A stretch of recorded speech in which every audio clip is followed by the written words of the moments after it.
All right, Shout and Addison, here is your weekly video.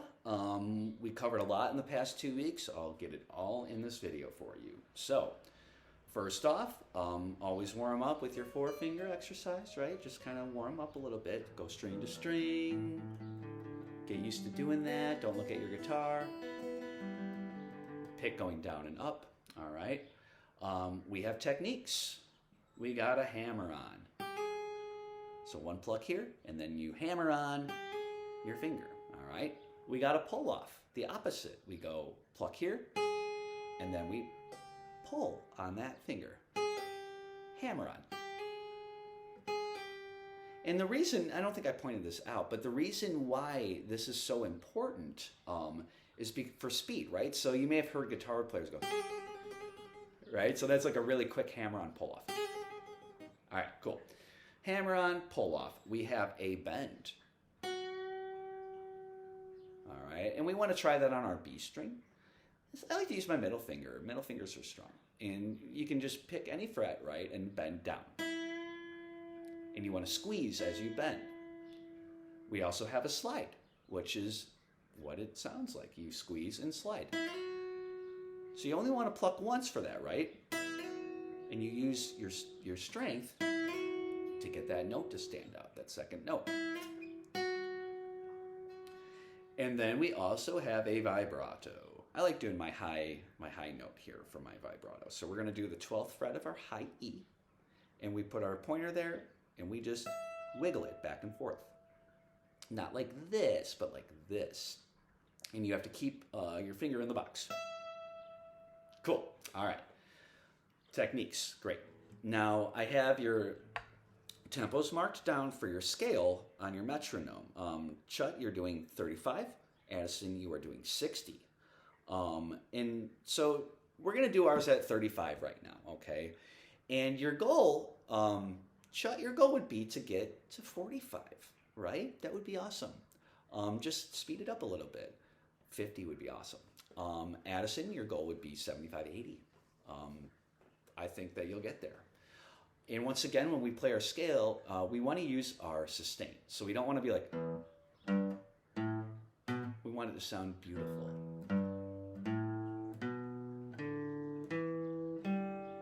And there are words for that in music. So this would be like what we would call staccato, which is very like, What I'm looking for is a word called legato, which is like this. Very smooth, wrung out, smooth. Cool. All right, so let's do that 35. Addison, this will be pretty easy for you. Chut, this is a challenge. You got this. 1 and 2 and. Remember, this is the scale, all right? I'll count us in. Here we go. 1 and 2 and. Here we go. 1 and 2 and 3 and 4 and 1 and 2 and 3 and back down. 1 and 2 and 3 and 4 and 1 and 2 and 3 and 4 and. Cool. Once again, you get used to that tempo, and then you knock it up 5. So knock it up to 40. Addison, knock yours up to 65, and so on. All right, cool. Now we have chords. Switching can be a little tricky, all right? Let's just review the chords first. You both have them sounding wonderful. Middle finger, G major. Middle finger on 3 of your E. Pointer on 2 of your A. Pinky on 3 of your high E. All right. Next chord is a D. All right, and in Ziggy, we do a special thing with our D, but first off, we're going to form the chord. Pointer on 2 of your G, ring finger on 3 of your B, middle finger on 2 of your high E. Now, to create the riff, as we call it, we're going to take our pinky and bring it down on 3, and then remove it.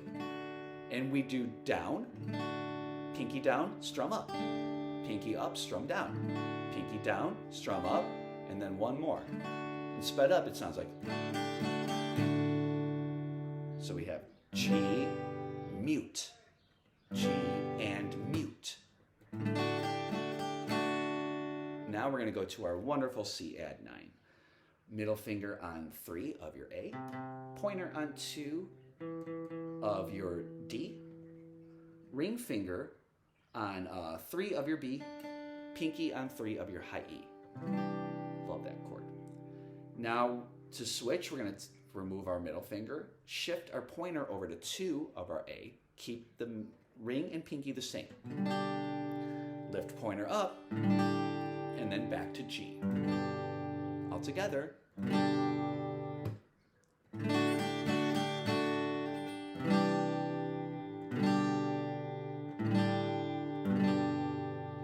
Just like that. All right. Cool. So quite a few things to work on for you two. See you next week, and I hope you both find time to practice.